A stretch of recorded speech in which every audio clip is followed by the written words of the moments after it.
Naomi Campbell is somebody that is connected to people all over the world, rich, powerful people, and her name, has been coming up a lot recently, and she's been very silent on was video cassette tapes labeled Ibiza Tapes that was seized from Diddy's two-star island, Miami Beach, Florida residence on or about March 25th of 2024. At times, and that toughness is what, made me who I am today. Like, I'm scared to do bad things because my mother used to make sure that I knew the difference, so yeah. Every identified with you with that. Identified with Naomi Campbell didn't step back from the spotlight. She vanished the same week federal agents confirmed they had something called the Ibiza Tape. The woman who once sat on camera defending Diddy is now being accused of helping supply him specifically with young models. And suddenly,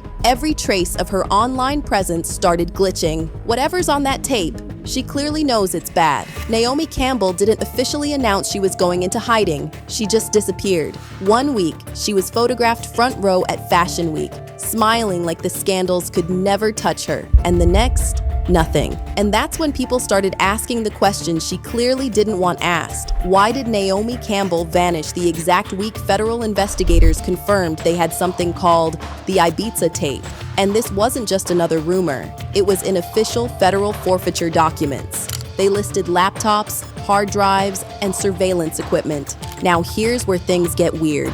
The second that the inventory list went viral, Naomi's entire internet footprint started glitching like someone was speed wiping her digital fingerprints. Photos of her with Diddy began disappearing one by one. Was Naomi distancing herself from something she knew was about to leak?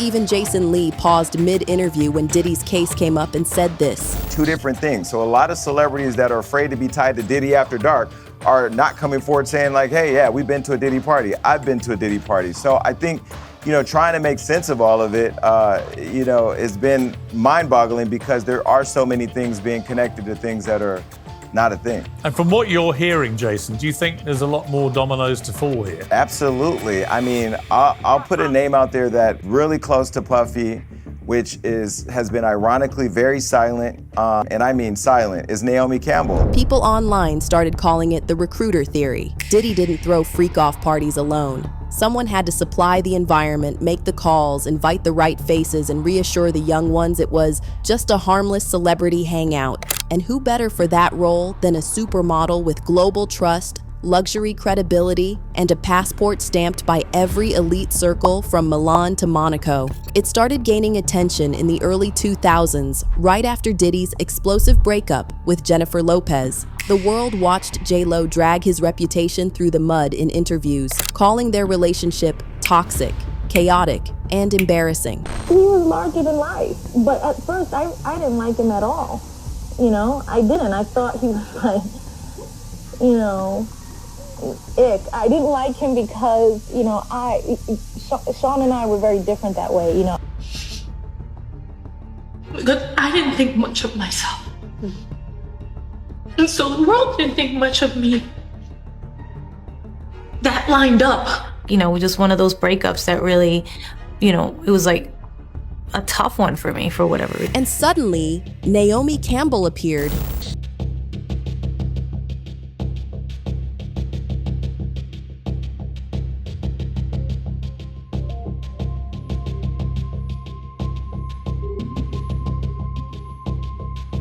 And her pattern says it all. She keeps aligning with powerful men, including Jeffrey Epstein. Naomi tries to deny knowing much about him. She even sat down on YouTube in 2019 to protect herself. Did you suspect what he was doing? No. And what he's done is indefensible. And when I heard of what he'd done, it sickened me to my stomach, just like everybody else.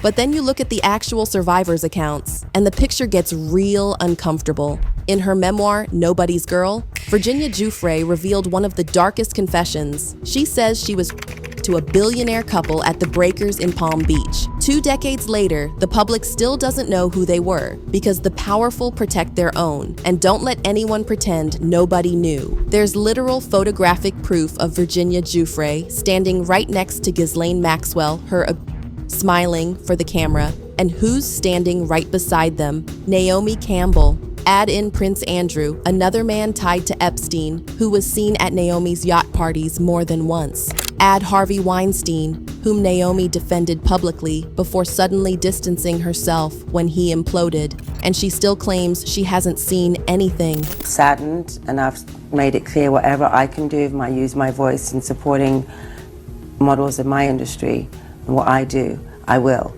It's never happened to me. But I don't want it to ever happen to anyone. It shouldn't happen to anyone. Naomi wasn't just a model. She was the model, the face that opened every VIP door. More importantly, Naomi was trusted by younger models. So when Naomi Campbell invited you to an exclusive party, you didn't think of danger. You thought career opportunity. And that's exactly why people think she was the perfect recruiter. And then everything converges in Ibiza, the party that could blow this entire thing wide open. And this literally draws me back to all of these weird pictures that we saw Diddy take in 2014 when him and Cassie went on this trip to Ibiza. But we didn't actually find out a lot about this trip during the testimony given at trial, but we did hear Cassie say one of the places that these freak-offs happened were in Ibiza. During this time, we saw multiple photos from Diddy sharing this Ibiza trip on his Facebook, but mostly Twitter during this time. Ibiza has always been painted like some glamorous celebrity playground. Sunlight by day, private villas by night, champagne on boats, fashion elites dancing barefoot with billionaires. But now, thanks to federal paperwork and one suspiciously deleted Instagram archive, Ibiza is starting to look less like a vacation spot and more like a crime scene preserved on film. It was Riccardo Tisci's 40th birthday, hosted by Diddy, attended by the fashion aristocracy, Kate Moss, Naomi Campbell, Kendall Jenner, and countless unnamed models. But Diddy, being reckless even back then, posted a carousel from the trip. Most shots were harmless, but this one? Kate Moss slumped across his lap, eyes rolling back, body limp, while Diddy grins at the camera, and with Naomi standing close enough to touch them, unfazed. According to reports at the time, Diddy deleted only that photo within hours, leaving the rest of the set online. Now here's where Naomi's reaction becomes incriminating. And if that wasn't enough, her charity, Fashion for Relief, was suddenly exposed in the UK as mismanaged and fraudulent. Millions donated for disaster victims were allegedly spent on luxury hotels, spa treatments, even cigarettes. Naomi was banned from running charities for 5 years. I've just found out today about the findings, and I'm extremely concerned, and we are investigating on our side.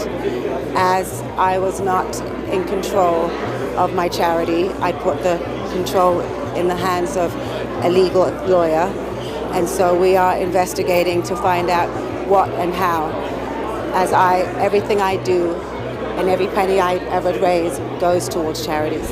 And if that Ibiza tape shows what people think it does, unconscious women, passed out bodies, illegal substances, Naomi isn't just in the background. She may be documented standing beside the crime scene, smiling.